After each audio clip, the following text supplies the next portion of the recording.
इस मूर्ति को गर्मी लगने से उसका असर मूर्ति वाले फौजी के सिर पर हो रहा था। फौजी को भी समझ नहीं आ रहा था कि बर्फ के बीच रहने पर भी इतनी गर्मी कैसे लग रही है, इसीलिए वह अपना कपड़ा उतार दिया। शाम होते ही फौजी के गांव में ठंड शुरू हो जाता था, जिस कारण रेगिस्तान जैसे जगह पर फौजी को ठंड लगने लगता है। इस दौरान पता चला कि फौजी को छुट्टी मिल गई है, इसलिए वह गाँव चला आया। गाँव आने की खुशी में गाँव वाले फौजी को माला पहनाकर अच्छे से स्वागत करने लगे। सुबह होने के बाद जैसे ही चिड़िया की पोटी मूर्ति के कंधे पर लगता है, वैसे ही फौजी के शरीर में भी लग जाता है। लेकिन एक इत्तेफाक समझकर फौजी ध्यान नहीं देता। कुछ समय बाद घर में बैठकर अपनी मूर्ति को देख रहा था, उसी समय बारिश शुरू हो जाता है। तभी अपने आप फौजी का शर्ट भी गीला होने लगा, जिस वजह से ऊपर देखता तो ऊपर से भी कोई पानी नहीं टपक रहा था। तब जाकर उसने ध्यान दिया कि बारिश के कारण मूर्ति भीग रही है और उसका असर मेरे पे हो रहा है। अगले दिन ये बात जाकर अपनी गर्लफ्रेंड को बताता है, लेकिन इसकी गर्लफ्रेंड ये कहकर दूसरों को बताने से मना कर देती कि दूसरे लोग तुम्हें इस बात पे पागल समझेंगे, और इसकी गर्लफ्रेंड भी इस बात पर यकीन नहीं करती है।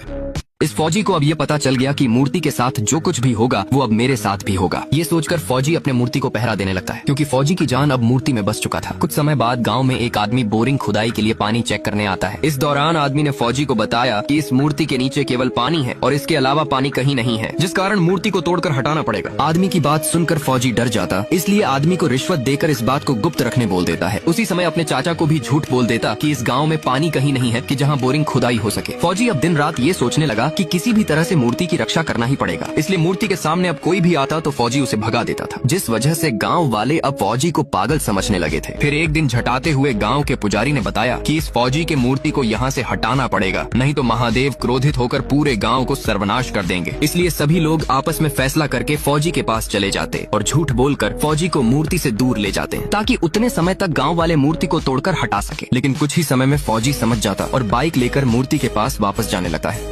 उसी समय मूर्ति को तोड़ रहे पुजारी को जाकर मारने लगता है। इस दौरान कुछ ज्यादा ही झमेला हो जाता है, इसलिए अब फौजी अपने मूर्ति को एक पल के लिए भी नहीं छोड़ता, और गांव वालों से लड़ाई के कारण कोई भी फौजी से बात करना नहीं चाहता था। धीरे धीरे फौजी की हालत खराब होता जा रहा था, क्योंकि जो लोग कल को भगवान की तरह पूजा करते थे, वही लोग आज फौजी को पागल समझकर दूर भागने लगे थे। उसी समय फौजी अपने मूर्ति के पास आकर मूर्ति को कोसते हुए रोने लगता है और एक पत्थर उठाकर ये कहने लगा कि आज या तो तुम रहोगे या तो मैं रहूंगा। ये कहते हुए मूर्ति को पत्थर से मार देता और कुछ समय बाद एक अजीब सा स्थान पर पहुंच जाता है। तभी उसकी नजर सीकड़ से बंधे हुए पैर पर जाता है, लेकिन चाहकर भी वो उसे खोल नहीं पा रहा था।